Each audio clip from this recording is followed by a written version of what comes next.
नमस्कार, सुलगता सवाल देख रहे हैं आप और मैं हूं आपके साथ दिव्या सिंह। लोकसभा चुनाव के बाद भी महाराष्ट्र में चुनावी माहौल बना हुआ है। शिक्षकों और स्नातक से विधानसभा की 4 सीटें के चुनाव होने के बाद अब 11 दूसरी सीटों की बारी है। इन 11 सीटों के लिए महाराष्ट्र के मौजूदा विधायक वोट डालेंगे। ऐसे में महायुति और महाविकास अघाड़ी के भी बीच जोर आजमाइश शुरू हो गई है। वहीं लोकसभा चुनाव में कमजोर प्रदर्शन के बाद भाजपा ने महाराष्ट्र में एमएलसी चुनाव के लिए चुन चुनकर उम्मीदवारों की घोषणा की। एक मजबूत रणनीति के तहत अब बीजेपी आगे बढ़ रही है, लेकिन राज्य में कांग्रेस की हालत मझधार में फंसने जैसी हो गई है और कहा जा रहा है कि एमएलसी चुनाव कांग्रेस के लिए किसी इम्तिहान से कम नहीं है। विधानसभा चुनाव से पहले महाराष्ट्र में हो रहे एमएलसी चुनाव और विपक्ष की हालत पर तमाम तरह के सवाल सुलग रहे हैं। महाराष्ट्र में क्या है बीजेपी का प्लान? कैसे सहयोगियों के बीच फंसी कांग्रेस? विधान परिषद चुनाव पर बवाल क्यों? किसको कितनी सीट पर मिलेगी जीत? इन सवालों ने सियासी पारा हाई कर दिया है और महाराष्ट्र में कांग्रेस की टेंशन बढ़ा दी है, क्योंकि अब जो समय आने वाला है वो कांग्रेस के लिए मुश्किल भरा है। दरअसल महाराष्ट्र विधानसभा चुनाव के लिए विधान परिषद के जरिए सियासी बिसात बिछाई जाने लगी है। लोकसभा चुनाव में झटका लगने के बाद बीजेपी ने ओबीसी चेहरों को विधान परिषद में उतारकर सियासी समीकरण को दुरुस्त करने का दांव चल दिया है। राज्य के 11 विधान परिषद सीटों पर कुल 14 प्रत्याशी मैदान में उतरने से मुकाबला जबरदस्त रोचक हो गया है। बीजेपी की अगुवाई वाले एनडीए गठबंधन से 9 उम्मीदवार किस्मत आजमा रहे हैं, तो कांग्रेस के नेतृत्व वाले इंडिया गठबंधन से 3 प्रत्याशी चुनावी मैदान में हैं। गौर करने वाली बात यह है कि विधायकों के आधार पर एनडीए की सभी सीट निकलती नजर आ रही है, यानी कि एनडीए अपनी पूरी सीट 9 सीट जीतती हुई नजर आ रही है। ऐसे ही कांग्रेस की अपनी 1 सीट पर जीत तय मानी जा रही है, लेकिन असल चुनौती उद्धव ठाकरे और शरद पवार के बीच में है। उद्धव और शरद ने अपने अपने करीबी नेताओं को एमएलसी चुनाव में उतार रखा है। अपने मौजूदा विधायकों के आधार पर ना उद्धव ठाकरे के करीबी की जीत नजर आ रही है और ना ही शरद पवार का कुछ होता दिख रहा है। इस तरह दोनों दलों के जीत का आधार जो है कांग्रेस पर टिका हुआ है। कांग्रेस जिसका सपोर्ट करेगी उसकी जीत तय मानी जा रही है, लेकिन कांग्रेस की हालत ये हो गई है कि एक को मनाओ तो दूजा रूठ जाता है। यानी अगर कांग्रेस उद्धव ठाकरे का समर्थन करती है तो शरद पवार नाराज हो जाएंगे और शरद पवार का करती है तो उद्धव ठाकरे का मुंह फूल जाएगा। ऐसे में अब देखना है कि कांग्रेस विधान परिषद चुनाव में किसके समर्थन में खड़ी नजर आती है। एमएलसी चुनाव में किस पार्टी से कौन कैंडिडेट? महाराष्ट्र विधान परिषद चुनाव में बीजेपी नेतृत्व वाले एनडीए से 9 उम्मीदवार मैदान में किस्मत आजमा रहे हैं। बीजेपी से एमएलसी चुनाव में पंकजा मुंडा, डॉक्टर प्रणय फूके, अमित बोरखे, योगेश टिलेकर और सदाभाऊ खोत मैदान में है। सदाभाऊ महाराष्ट्र के एनडीए में शामिल रैयत क्रांति पार्टी के अध्यक्ष और मराठा समुदाय से आते हैं, लेकिन बीजेपी ने उन्हें अपने टिकट पर एमएलसी का प्रत्याशी बनाया है। एकनाथ शिंदे के नेतृत्व वाली शिवसेना से पूर्व सांसद भावना गौली का लोकसभा टिकट काटने के बाद अब विधानसभा का प्रत्याशी बनाया गया है।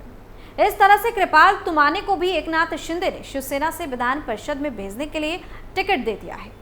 अजित पवार के नेतृत्व वाली एनसीपी ने एमएलसी के लिए शिवाजीराव गर्जे और राजेश विटेकर को उम्मीदवार बनाया है। वहीं कांग्रेस नेतृत्व वाले इंडिया गठबंधन की तरफ से कांग्रेस ने मौजूदा विधान परिषद सदस्य प्रज्ञा सावंत को फिर से एमएलसी चुनाव में उतार दिया है। इसके साथ उद्धव ठाकरे ने अपनी पार्टी शिवसेना यानी कि यूबीटी की ओर से अपने निजी सचिव मिलिंद नार्वेकर को विधान परिषद भेजने का फैसला कर लिया है। शरद पवार गुट वाली एनसीपी ने जयंत पाटिल को एमएलसी चुनाव में उतारा है। बता दें कि महाराष्ट्र की 11 एमएलसी सीटों पर होने वाले चुनाव में बीजेपी के 5, शिंदे की शिवसेना और एनसीपी अजित पवार गुट से 2-2, कांग्रेस से 1, उद्धव ठाकरे की शिवसेना से 1 और शरद पवार और एनसीपी से जयंत पाटिल को समर्थन देने का निर्णय लिया है। महाराष्ट्र की विधानसभा में कुल 288 सदस्य हैं, लेकिन मौजूदा समय में 274 विधायक हैं।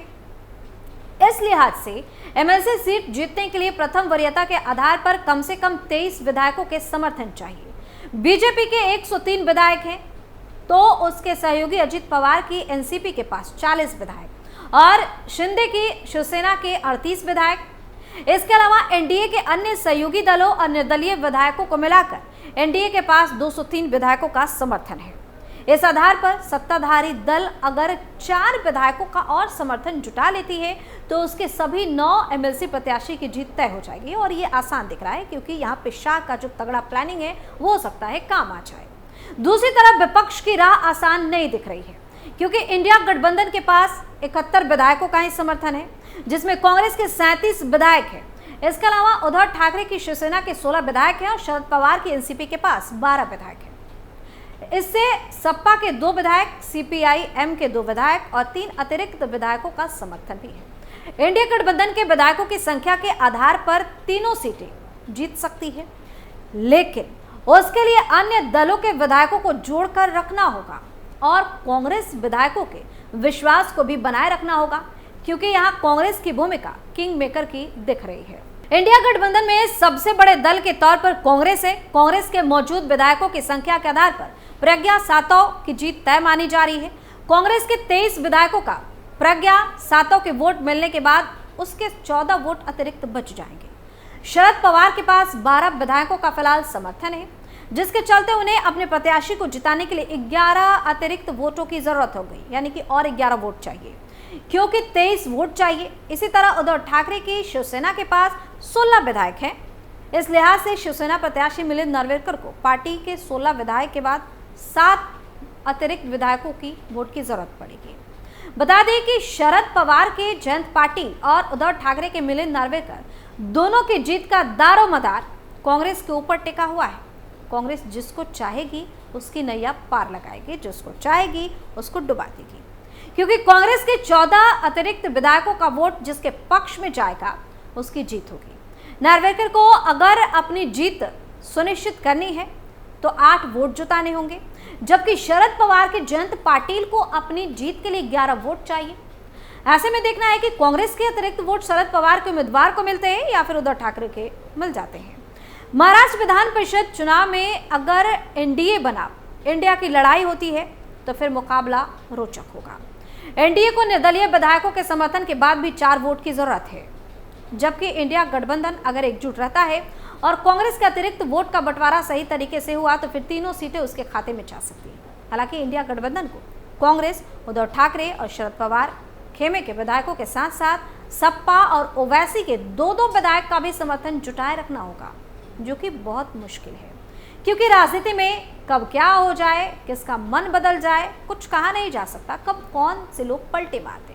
लोकसभा चुनाव के नतीजों के बाद में महाराष्ट्र के सियासी गलियारों में ऐसी चर्चा है कि शरद पवार और उद्धव ठाकरे के संपर्क में एकनाथ शिंदे और अजित पवार की पार्टियों के विधायक हैं।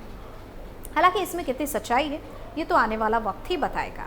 बता दें कि 2022 विधान परिषद के चुनाव में क्रॉस वोटिंग हुई थी, जिसके कारण महाविकास अघाड़ी को झटका भी लगा था।